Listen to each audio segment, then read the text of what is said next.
defend summation of attorney Estelito Mendoza that President Joseph Estrada is not guilty of receiving huweteng payoffs as charged. Now, addressing paragraph 8. The principal actor there is Governor Chavit Singson, not the accused President Estrada.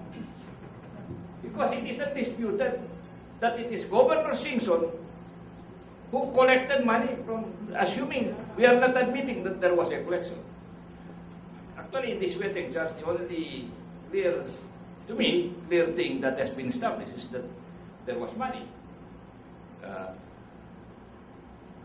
And according to Governor Singson, and I consider this as an admission against interest, binding on him only, he collected more than half a billion pesos, more than 500 million.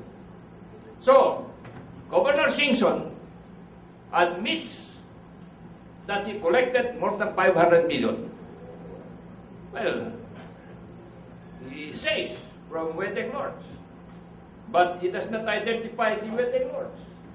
Not one. He does not identify how much he collected from so-and-so or so-and-so.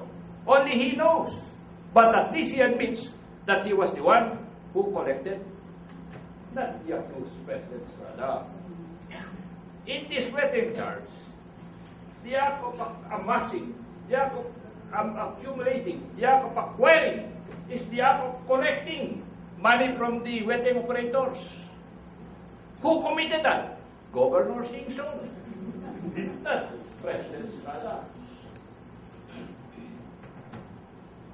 All right, now, the problem, Your Honor, is that Governor Singson is not accused as a conspirator in this case.